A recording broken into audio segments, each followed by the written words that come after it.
요즘 은행 창구 가봤어? 사람들이 예금 해지하고 적금 깨고 있대. 근데 그 돈이 어디로 가는지 알아? 일부 자금이 투자 자산으로 이동하는 흐름이 보여. 부동산, 주식, 코인으로 말이야. 심지어 빚을 내서 투자하는 사람이 많다는 게 가장 큰 문제야. 우리나라 가계부채가 얼마인지 알아? 무려 거의 2,000조에 육박해. 이게 얼마나 큰 돈이냐면 한 명당 평균으로 따지면 신생아까지 포함해서 전 국민이 인당 3,800만 원씩 빚을 지고 있다는 거야. 이게 어떤 수준인지 알려줄게. 과거 2008년, 2021년과 비교해보자. 2008년 금융위기 때는 GDP 대비 가계부채 비율이 71% 정도였어.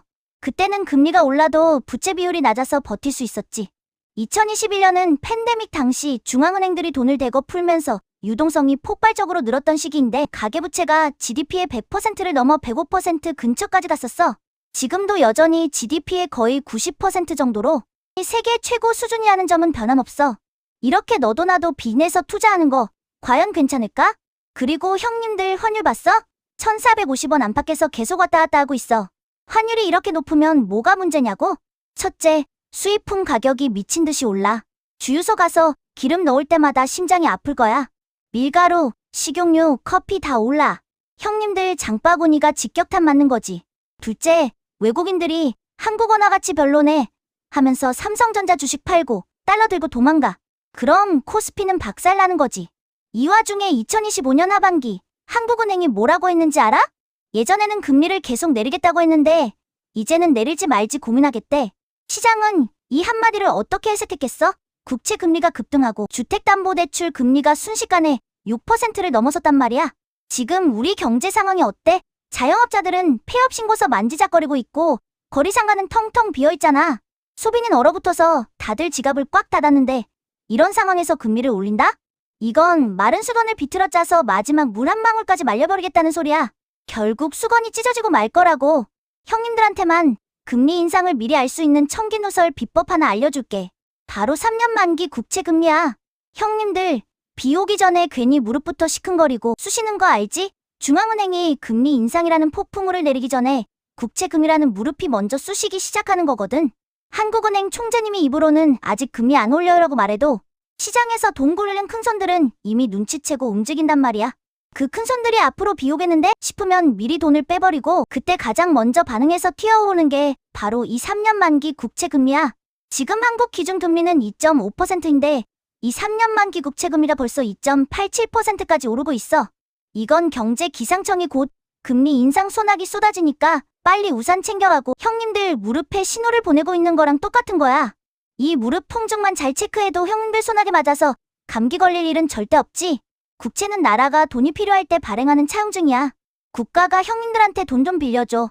나중에 이자 쳐서 갚을게 라고 약속하고 돈을 빌려가는 거지. 그런데 지금 이 국채 금리, 즉 나라가 빌리는 돈에 이자가 들썩이고 있어. 시장은 이걸 어떻게 해석하냐? 기준금리는 2.5%인데 3년 만기 국채 금리가 벌써 2.87%까지 올라왔다는 건 시장이 한국은행보다 한 발 먼저 앞질러 가고 있다는 뜻이야. 돈 빌려주는 사람들, 즉 시장의 큰손들이 왜 더 높은 이자를 요구할까? 금리가 더 오를 수밖에 없다는 리스크에 베팅하고 있기 때문이야. 환율이나 물가 때문에 결국 한국은행도 금리 올릴 수밖에 없을걸? 이라고 판단한 거지. 반면 미국은 어때? 미국은 금리 내릴 여유가 있는데 한국은 이미 금리를 너무 낮춰놔서 더 내릴 힘이 없어. 오히려 인상을 고려해야 하는 처지인 거지. 그래서 2026년에 금리가 오르는 거야, 마는 거야? 한국은행은 지금 딜레마에 빠졌어. 금리를 내리면 경기가 살아날 수 있어. 대출 이자 부담이 줄어들고 소비가 늘어나고 자영업자들이 숨통이 트이지. 하지만 집값이 다시 오를 수 있어. 그리고 환율이 더 오를 수 있어. 왜냐면 금리랑 환율은 시소와 같아서 우리나라 금리가 낮아지면 한국 돈의 매력이 떨어지니까 투자자들이 달러로 갈아타려고 썰물처럼 빠져나가면서 달러 몸값이 올라서 환율이 쑥 올라가는 거야. 금리를 올리면 환율을 잡을 수 있어. 외국 돈이 한국으로 들어오니까. 하지만 경기가 더 죽어. 자영업자들 폐업 속출하고 대출받은 사람들 이자 부담에 허덕이고. 세계적인 투자은행 노무라는 뭐라고 했냐? 2026년 하반기에 소비자 물가 상승률이 2.5% 위에서 3개월 넘게 안 내려오면 한국은행이 결국 참다 못해 금리 인상 버튼을 누를 수밖에 없다고 경고했어. 왜냐? 지금은 겨우 2% 턱걸이하는 환자 경제 상태지만 만약 경제가 생각보다 괜찮고 물가가 오르면 금리를 올려서 물가를 잡아야 하거든. 자, 여기서 형님들이 꼭 기억해야 할 게 있어. 1997년 IMF와 지금 뭐가 다른가? 중요한 차이가 있어. 1997년 IMF 때 문제는 나라 빚이었어. 기업, 은행, 국가가 외화 빚을 못 갚아서 터진 거야. 근데 지금은 나라가 아니라 개인이 빚의 주범이야. IMF 당시 가계부채는 GDP 대비 50%도 안 됐어. 지금은 90%를 넘어섰지.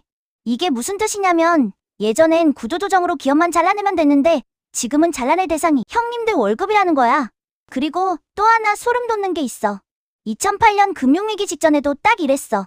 기준금리보다 시장금리가 먼저 튀어올랐고 부동산은 이번엔 다르다 소리 나왔고 가계는 소득보다 빚 증가 속도가 더 빨랐어. 위기는 항상 이렇게 와. 뉴스에서 위기입니다 외칠 땐 이미 늦고 그전에는 항상 괜찮아 보이는 착시가 있어. 지금 우리 상황이 딱 그래. 망한 것도 아니고 잘 나가는 것도 아니고 제일 위험한 버티는 중 단계야. 형님들, 이 대목이 제일 중요해. 이 상황에서 금리를 더 올리면 어떤 일이 벌어지는지 딱 3가지만 기억해. 첫째, 지갑 실종 사건 발생. 가계부채가 많다는 건 형님들 월급의 절반 이상이 이미 이자로 나가고 있다는 뜻이야. 여기서 금리가 더 오르면 외식 참아야 하고 쇼핑 포기해야 해. 사람들이 소비를 안 하니까 자영업자 형님들 매출이 직격탄을 맞고 내수 경제가 멈춰버리는 거지. 둘째, 영끌 쪽의 한계와 투매 현상. 지금도 간신히 버티는 영끌 쪽 형님들이 많잖아. 금리가 한두 번 더 오르면 이자가 감당이 안 되는 임계점이 와. 그럼 어떻게 되겠어? 울며 겨자 먹기로 집을 금매로 던지기 시작해. 매물이 쏟아지는데 살 사람이 없으니 부동산 가격은 추락하고 결국 가계 자산의 70에서 80%가 부동산인 우리나라 구조상 국가 전체가 휘청게 되는 거야. 셋째, 은행의 역습과 신용 경색. 이자가 오르면 빚을 못 갚는 사람들이 늘어나겠지? 그럼 은행은 어라 위험하네? 하면서 대출 문턱을 더 높이고 기존 대출까지 회수하려고 들어. 돈이 필요한 사람은 많은데 시장에 돈이 안 도는 피가 안 통하는 상태가 되는 거야. 이게 바로 경제의 심장마비, 금융위기로 가는 지름길이지. 자, 여기서 형님들이 꼭 기억해야 할 과거의 교훈이 있어. 팬데믹 이후에 제로금리로 돈이 풀렸을 때 기억나? 그때 주식, 코인, 부동산이 미친 듯이 폭등했잖아. 안 사면 벼락거리 된다는 공포 마케팅에 다들 영끌에서 뛰어들었지. 그런데 그 파티의 마지막 장면이 어땠어? 서울이 다 오르고 나니까 갈 곳 없는 투기 자금들이 경기도 외곽인 동두천 양주까지 밀려 들어갔어. 공시지가 1억 이하니까 세금 안 나와 하면서 싹쓸이하던 그 시점, 거기가 바로 상토였어. 동두천까지 불이 붙었다는 건 더 이상 밀어올릴 지역이 없다는 뜻이었고 결국 금리가 오르자마자 거품이 터지면서 가장 먼저 폭락했지. 지금 노도강이 오르니까 또 동두천 쪽이 들썩인다는 신호가 보여. 형님들, 이거 진짜 조심해야 해. 참고로 공시지가 1억 이하 갭투자 믿고 들어갔다가 폭망한 사례들 내가 예전에 영상으로 정리해놨으니까 그거 꼭 봐. 2022년 폭락은 돈이 너무 많아서 생긴 문제였다면 지금은 고물가의 저성장이 문제야. 예전 2000년대 중반처럼 4에서 5%씩 성장하던 근육질 경제가 아니라고. 지금은 겨우 2% 턱걸이하는 환자 상태야. 여기서 금리를 0.25포인트만 올려도 경제 맥박이 뚝 끊길 수 있어. 그럼 형님들은 지금 당장 뭘 해야 할까? 첫째, 현금부터 정비. 목표는 버틸 수 있는 시간 늘리기. 생활비 최소 6개월치 현금 확보해. 위기 때 살아남는 사람은 현금 있는 사람이야. 2008년 금융위기 때 바닥에서 우량자산 주운 사람들은 다 현금 쥐고 있던 형님들이었어. 아마 대한민국 형님들 대부분은 재산이 부동산에 많이 들어가 있을 거야. 전세금이든 내 집 사는데 쓴 돈이든 말야. 자산의 80%, 90%가 부동산에 묶여 있는데 만약 금리가 더 오르고 환율이 튀어서 당장 쓸 현금이 부족해지면 어떡할 거야? 나는 형님들이 그런 막다른 골목에 몰리는 걸 원치 않아. 유행하는 테마주, 묻지마 코인, 그리고 무리한 추가 부동산 투자? 지금은 절대 아니야. 둘째, 빚 구조 점검, 금리 리스크 차단, 변동금리를 고정금리로 전환 가능성 검토해. 그런데 지금 나오는 고정금리 진짜 고정 아냐? 대부분 6개월, 1년, 길어야 3년에서 5년짜리야. 잠깐 묶어주는 거지 결국 다시 변동으로 돌아가. 고정금리로 갈아탄다고 위기가 끝나는 게 아니라 시간 조금 버는 거야. 다주택, 레버리지 투자면 최악 시나리오 계산해봐. 공실 6개월 플러스 금리 1에서 2% 올랐을 때 버틸 수 있나? 지금 팔면 손해라는 생각은 버려. 위기 오면 의미 없어. 빚은 위기 때 갑자기 폭탄이 돼. 셋째, 소득원 점검. 이게 제일 중요해. 목표는 직장 하나에 인생 걸지 않기, 현금 흐름 하나 더 만들기, 부업, 콘텐츠, 자격이나 기술. 이 회사 없어지면 나는 뭘 팔 수 있나? 스스로 답해보기. 손으로 무언가를 만들 수 있는 기술, 사람들에게 필요한 서비스를 제공할 수 있는 능력. 이런 것들이 위기 상황에서 형님들을 지켜줘. 넷째, 소비 구조 다이어트. 고정비 3개만 줄여도 생존력 급상승이야. 체면 소비, 비교 소비는 지금 끊기. 안 써도 사는데 지장 없는 지출부터 줄여. 다섯째, 경제 공부하기. 당장 돈독이 채널 구독하고 새 영상 올라올 때마다 경제 공부를 해. 정보를 읽는 능력이 없으면 대응할 수가 없어. 가장 중요한 건 균형이야. 너무 낙관하지도 너무 비관하지도 마.